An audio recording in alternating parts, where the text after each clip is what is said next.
Detalye sa balitang hiwalay na sina Gerald Anderson at Julia Barreto. Julia Barreto at Gerald Anderson napabalitang hiwalay na di umano. Ito ang buong istorya. Maugong na usap-usapan ngayon ang rumored breakup ng couple na sina Julia Barreto at Gerald Anderson. Ang espekulasyong hiwalayan ay naging sentro ng talakayan sa vlog ni Ogie Diaz. Ayon sa showbiz reporter na nasa cool-off stage umano ang estado ng relasyon ng couple ngayon. Naging palaisipan kasi sa karamihan kung bakit mailap na ang updates ng couple na magkasama sa kani-kanilang Instagram account. Ito rin ang naging question ng co-host ni Ogie Diaz na si Mama Loy. Ngunit naniniwala si Mama Ogs na nakikita naman niya na ending ng couple ang isa't isa sa kanyang pahayag.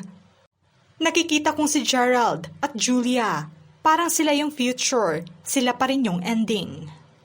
Malimit lamang ang impormasyong ibinahagi ni Mama Ogs tungkol na sa estado ng relasyon ng couple ngayon. Aniya na tinanong niya ang kanyang source kung ano nga ba ang rason at bakit nauwi sa cool-off ang relasyon ng couple. Tanging sagot lamang ng kanyang source na may ibang tao umanong involved kaya nahantong sa ganito ang sitwasyon ng couple. Humirit naman si Mama Ogs ng katanungan kung may third party nga ba sa relasyon ng couple. Sa kanyang tanong, mayroon daw third party. Totoo ba yon? May third party daw. Tanging nabalitaan lamang nila na nasa cool-off stage ang relasyon ng couple ngayon. Pero yung nabalitaan ko, totoo ba yan? Sabi kong ganoon sa source ko, cool-off daw yung dalawa. Giit pa niya na tila mahirap umanong paniwalaan ang tungkol sa impormasyong ito dahil magkasama pa nga kamakailan sa Itbulaga ang couple.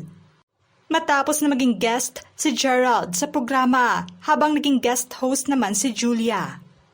Sabi ko naman ay paano yung sa Itbulaga na nasa studio si Julia at nasa remote si Gerald tapos sila pa rin. Wala naman siyang binanggit na pangalan kung sino ang taong nadawit sa problema ngayon ng couple o ba kaya hindi lamang nagkaunawaan ang magkabilang panig. Tanging ang couple lamang daw ang makapagbibigay ng kaliwanagan tungkol sa isyong ito. Idiniin pa ni Mama Ogs na alam naman niya kung gaano kamahal ni Julia si Gerald sa kabila pa man ng ilang isyong kinakaharap nila ngayon bilang magkasintahan. Pero ang nakarating sa akin, mahal na mahal ni Julia si Gerald despite the issue. Iiwan natin sa kanila yan, hindi po iyan kumpirmado. Hindi pa iyan kumpirmado, naibalita lamang iyan sa akin. Parang naghihintay lang daw ng signs si Julia kasi kapag sila na ulit, kailangan kasalan na. Kung matatandaan, hindi na ito ang kauna-unahang rumored breakup ng couple ngayong taon.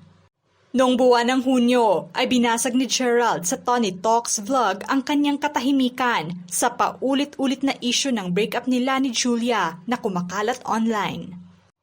Una noong buwan ng Marso kung saan kumalat ang issue na hiwalay na ang couple matapos na napansin ng mapanuring mata ng mga netizens na halos wala ng update together ang dalawa sa kanilang mga Instagram. At nakakapanibago umano ito. Kasunod pa nito ay lumabas ang balita na may ilang post sa Instagram umanong binura si Julia na kasama niya ang aktor. At ang pag-unfollow umano ng couple sa isa't isa, kalaunan ay nabigyang linaw na fake news lamang pala ang issue.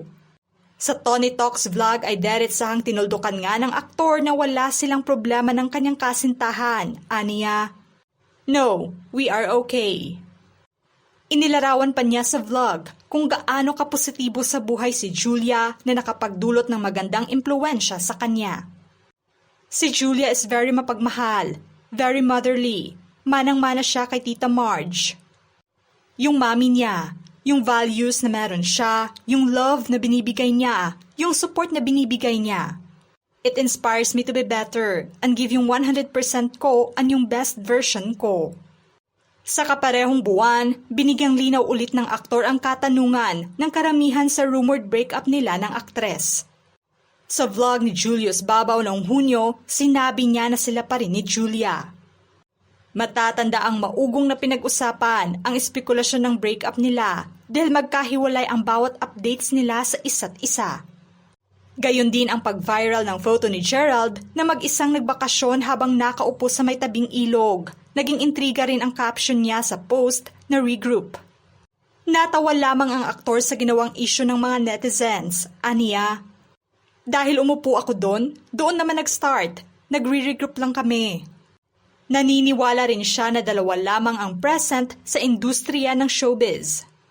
Ito ang marriage at breakup na siyang inaabangan ng mga tao.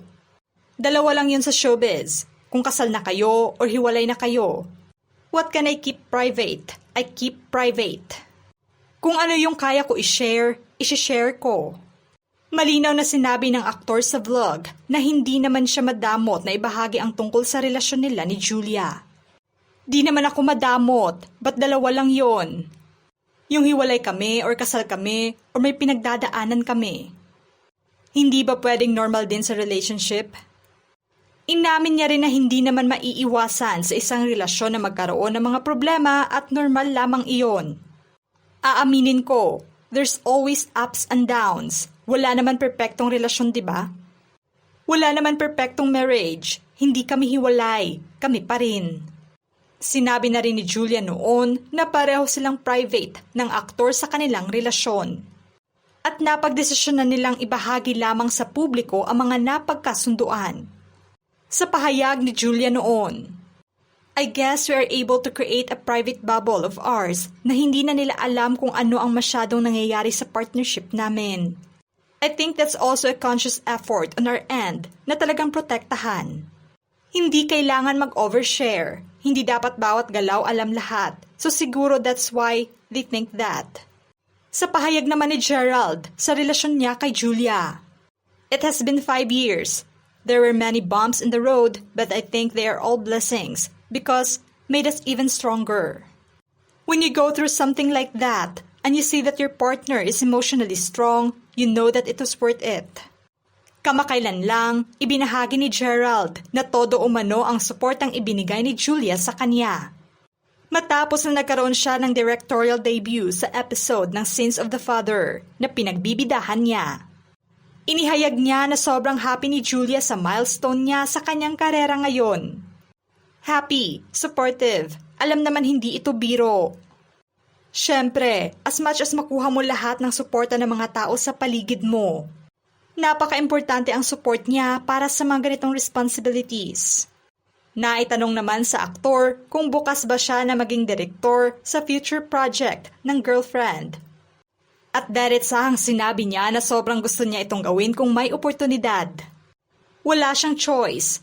Kailangan sundin niya yung utos ko. Wala pa ako sa ganun.